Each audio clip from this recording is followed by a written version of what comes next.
Hozir ko'p oilalarni buzgan. Yolg'iz o'g'il kelin ketyapti, borib olib kelyapti. Kelin ketyapti, borib olib kelyapti. Kelin ketyapti, borib olib. Oxiri shart qo'yaptiki, bu qizimiz sizlardan alohida o'g'linglar bilan alohida joyda yashasa, keyin yashaydi deb shart qo'yapti. Boryapmiz kelin tomonga. Axir yolg'iz o'g'il. O'zingizni yolg'iz o'g'lingizga quday shart qo'ysa, chiqararmidingiz? Keliniz bilan borib alohida yashayver mayli, bizlarni o'ylama deb chiqararmidingiz? Chiqarmas edim deyapti. Bu bir. Ikkinchisi, unga ustozlik qilayotgan kim u kelinga? Hali hayotda 10 gulidan bir gul ochilmagan, hayotni achchiq tushugini tortmagan bu kelinga shaytoniy fikrni berayotgan ustozi kim? O 20 yil avval kasofati uchun oilasini buzib qo'ygan ammasi yo xolasi ustozlik qilyapti.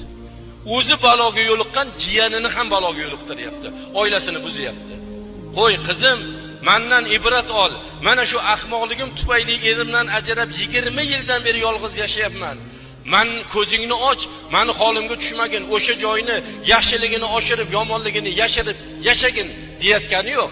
Er bo'lmay o'lsin, ajrash deyapti. Opa singlisiga aytayapti. Men aytdim, sen kimsan desam, men opasiman deydi. Oilang bormi? Bor. Nechta bolang bor? 3 ta. Sen seningga ko'p gapirmaginda o'zing ajrab ko'rsat, primer bo'l, ibrat bo'l mana. Ha, nega ajrashamar ekanman? Nega sen seningni ajratmoqchisan?